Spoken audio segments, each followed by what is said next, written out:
Andrew here, and welcome to part 2 of my how-to mid-range dirt. Versus Dragoncraft. Dragoncraft is, a lot of people would say that Dragoncraft is a hard matchup for dirt, just because they have Bahamut, they have Grimnir, they have Ouroboros and whatnot. I don't really think that's the case, because for me, for both playing the matchup and playing against it, a large amount of the time it comes down to what did the dragon player draw? Did you were you as the dirt player spacing out your threats correctly? And yeah, and I honestly do think it can go either way.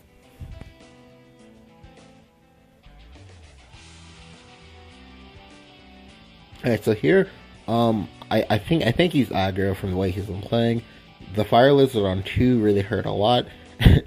And when I was initially recording this, or initially playing the game, I was like, oh my god, if he has Fire Lizard on 2, this is gonna hurt a lot. Because you generally want to try to space out your Crafty Alchemist first, just because you want him to die, and as the game goes on, it's a lot harder to get him to kill himself, in the same turn, or not in the same turn, but at a pretty decent point at which you can get to keep your Earth right.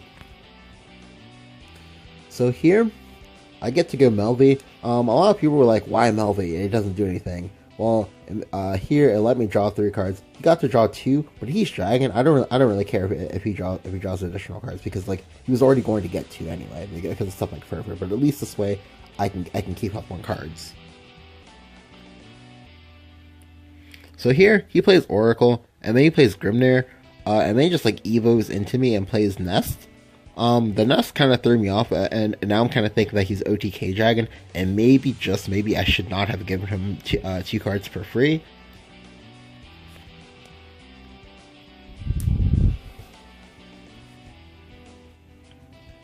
Alright, so here, I play 1 Teaching to try to fish for maybe a second Levi, or maybe a Goblin Mage, but I don't play anything else, just because...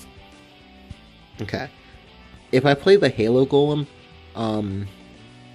sure, he's going to take 3 damage, but he's immediately going to get to heal with the Dragon's Nest. And because he was at full when he played the Dragon's Nest was going to give him no healing. But if I played the Halo Golem, it suddenly gave more value to the Dragon's Nest. I don't want to play the Veteran Alchemist, because similarly for me, I want to be able to have a 4-mana heal 5 in my back pocket, because a lot of people don't really play around Veteran Alchemist, and healing for 5 for 4 mana, that's a lot of value, especially when it comes to the body on top of that.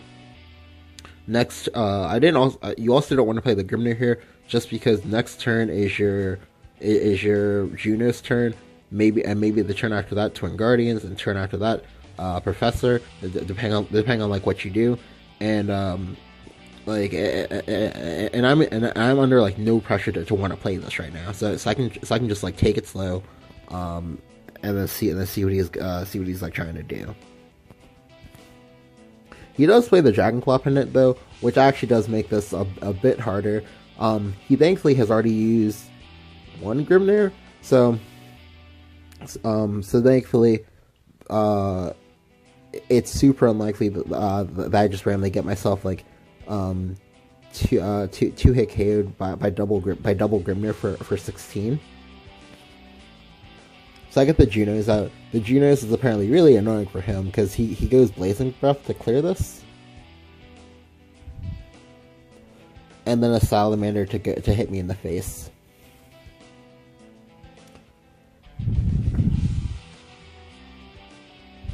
But here I have the Halo Golem and the Veteran Alchemist to go ahead and cleanly clear up the Forte and almost completely reverse the damage that she did to me, while getting an additional Golem at the end of my turn, thanks to Junos.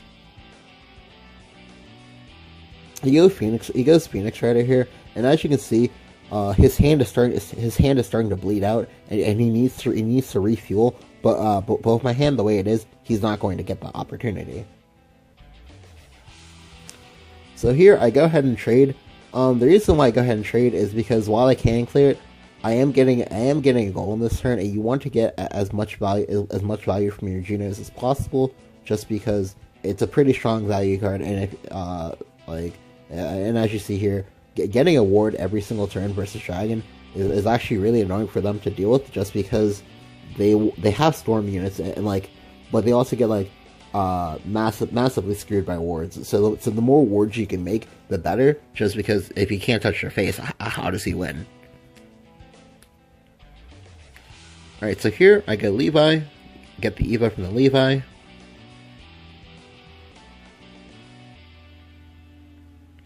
But I go and crash into the Raft Drake.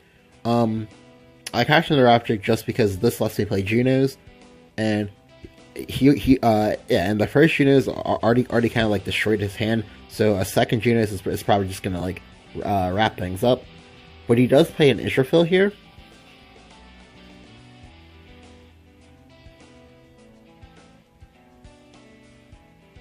And the Israfil is a problem, because it's going to clear off both of my wards in one turn, thanks to the Dragonclaw Pendant. And it's also a 10 HP threat.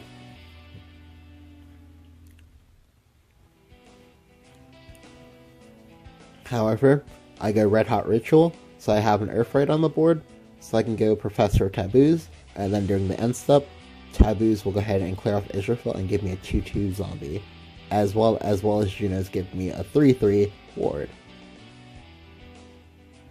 So for 8 mana, I got 3 bodies, and 3 bodies and a ward.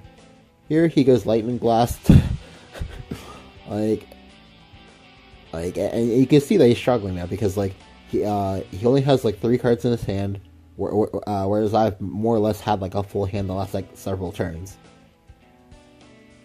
So I do go ahead and petrify the Dragonclaw Pendant. The reason why I did that was because he's almost through the halfway point of his deck, and I don't want to randomly lose to top that Grimnir into Grimnir.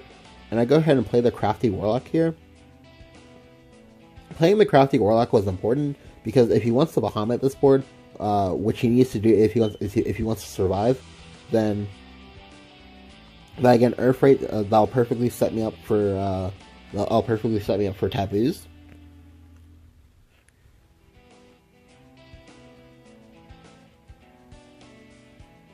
And here I just go ahead and Grimnir. Again, because I want to play around Bahamut, I go ahead and trade in the Goblin Mage, but not the Crafty Warlock. So that way, if he Bahamuts me, there'll be an Earthright remaining after Bahamut's Fanfare.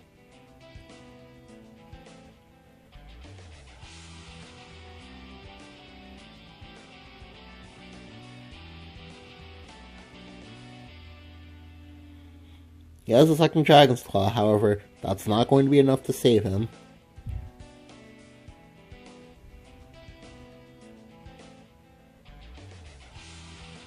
Because I just petrify it, go face, and pass.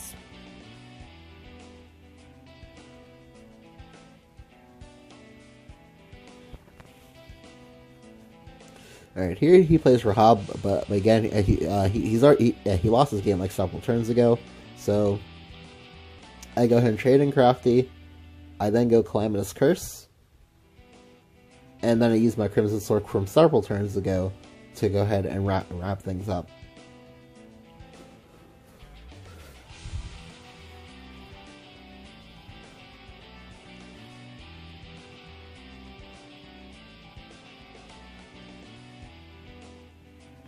And that's game 1. Game 2 is really just more so of a bonus feature. This particular dirt deck actually does really well into Peppo Sword, which is the Vagabond Frog Sword, just because you can stall a lot until you get to turn 6, and then when you get to turn 6, Taboos just like immediately just like blows up Peppo for free.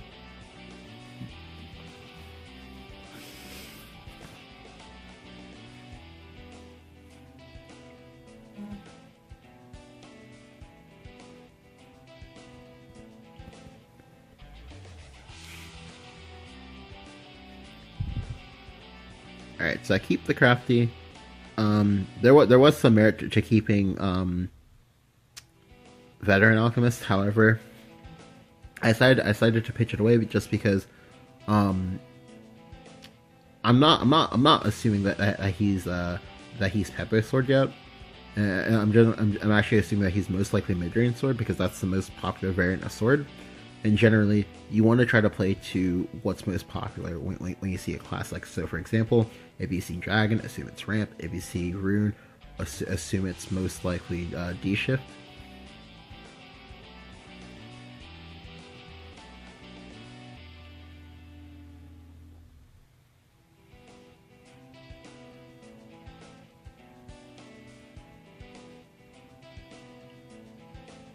Alright, so he played the Maid Leader there. The Maid Leader was actually a really weak turn from him. And I can go ahead and punish this.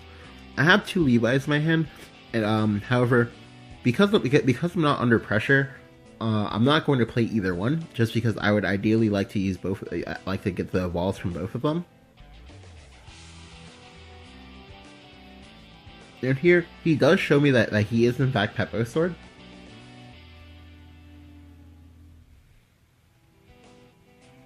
However, I have double Professor in my hand, so next turn, no matter what he does, his frog is going to die. He's already committed and evolved to the frog, and he's also under quite a bit of pressure.